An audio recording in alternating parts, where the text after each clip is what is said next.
Assalamualaikum warahmatullahi wabarakatuh. Kami dari kelompok 6 yang beranggotakan saya Jamilah, Catur, Arinda, Zida, Zaidan, dan Marlina.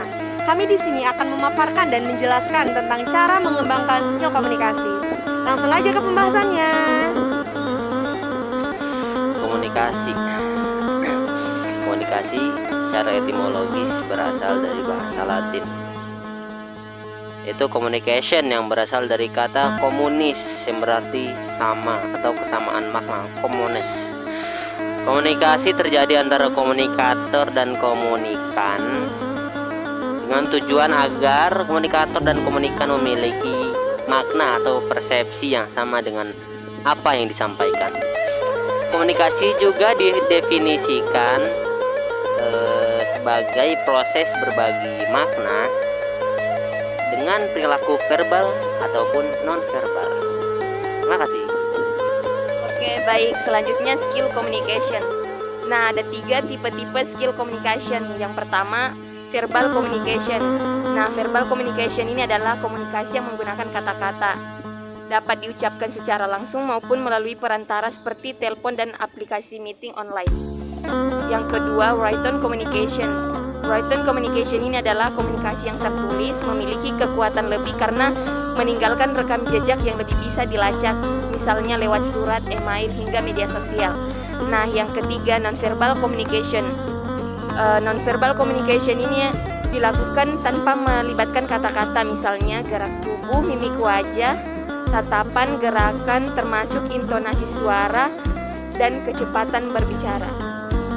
Oke, untuk yang ketiga adalah skill komunikasi yang penting untuk karir. Yang pertama adalah listening. Semakin banyak informasi yang didapat, semakin mudah menentukan strategi komunikasi yang tepat sasaran. Karena itu, menjadi pendengar yang baik menjadi suatu langkah penting untuk menjadi komunikator yang hebat. Kemudian yang kedua adalah clarity. Gunakan bahasa yang jelas dan mudah untuk dipahami. Hindari pemilihan kata yang dapat menimbulkan makna ganda atau ambigu. Kemudian yang ketiga adalah confidence. Rasa percaya diri dapat mengurangi ketakutan dan kekhawatiran saat berinteraksi dengan orang lain. Dan yang keempat adalah non-verbal communication. Selain melalui kata-kata, informasi juga dapat disampaikan lewat penggunaan bahasa tubuh. Misalnya melakukan gerakan tangan atau tatapan mata dan lain sebagainya. Kemudian yang terakhir adalah respect dan empati. Kemampuan komunikasi akan lebih bermakna dan memiliki dampak jika diiringi dengan rasa hormat dan empati akan sesama. Kemudian cara meningkatkan skill komunikasi. Ada 10 diantaranya. Yang pertama adalah belajar menjadi pendengar yang baik. Siapa yang bilang mendengarkan itu gampang? Beberapa dari kita tentunya pernah memotong pembicaraan orang lain, baik yang disengaja ataupun yang tidak disengaja. Hal tersebut bisa saja dikarenakan oleh beberapa penyebab. Namun, nyatanya kita pasti akan bertemu dengan orang yang memiliki sikap dan cara berkomunikasi yang berbeda-beda. Misalnya, yang memiliki cara pandang yang berbeda, gaya berbicara yang lembut, atau artikulasi pengucapan yang tidak jelas. Kemudian yang kedua adalah belajar untuk mengelola emosi dan mood. Memperhatikan keadaan emosi dan mood dalam berkomunikasi tidak bisa dianggap remeh, karena kamu memaksa berbincang-bincang dengan seseorang dalam keadaan emosi yang kurang baik, maka ada kemungkinan kamu menciptakan sesuatu yang buruk. Mulai dari respon yang judes, kemudian memotong tiap pembicaraan, dan bahkan bisa menciptakan konflik. Kemudian yang ketiga adalah latihan menggunakan bahasa tubuh yang sesuai. Ya, bahasa tubuh juga bisa disebut sebagai komunikasi nonverbal. Jenis komunikasi ini biasanya dianggap paling jujur ketika kamu melakukan pembicaraan, misalnya untuk mendekati orang yang berbohong. Kamu dapat mengamati mata dan tingkah laku mereka.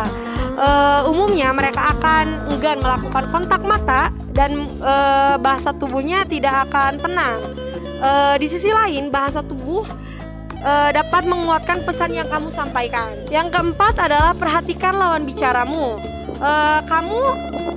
Kamu harus dapat mengetahui siapa lawan bicaramu.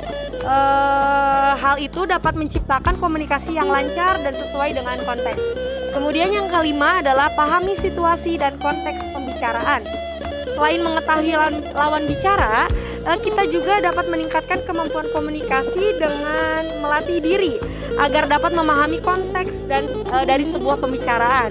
Cara terbaik dari hal ini adalah menjadi pendengar yang baik. Alih-alih berdiam diri tanpa melakukan apa-apa, cobalah sesekali bergabung dengan sebuah pembicaraan yang dilakukan oleh teman-teman atau rekan kerjamu. Upayakan untuk menjadi pendengar terlebih dahulu. Nah, yang keenam itu pahami cara berempati. Nah, jika sebelumnya lebih pada memahami emosi dirimu, maka kamu akan memahami emosi orang lain. Yang ketujuh, mendengarkan dengan empati.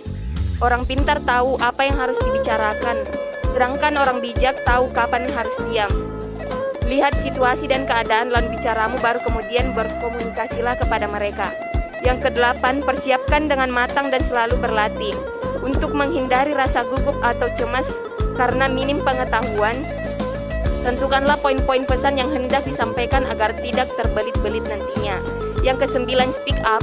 Jika kamu yakin bahwa kamu telah memahami target komunikasi, melakukan persiapan dan rajin berlatih, maka utarakan isi kepala yang telah dirangkai dalam benak agar mereka tahu apa yang ingin disampaikan. Yang ke-10, ikuti kursus dan berbicara langsung pada ahlinya. Nah, banyak buku dan tutorial online yang bisa didapatkan mengenai cara berkomunikasi yang baik. Namun, jika mau mendapatkan ilmu yang benar-benar teruji dan dipraktikkan secara langsung, ada baiknya belajar langsung kepada ahlinya. Oke, sekian. Baik, itulah tadi tentang pemaparan pengembangan skill komunikasi. Sekian dari kami. Wassalamualaikum warahmatullahi wabarakatuh.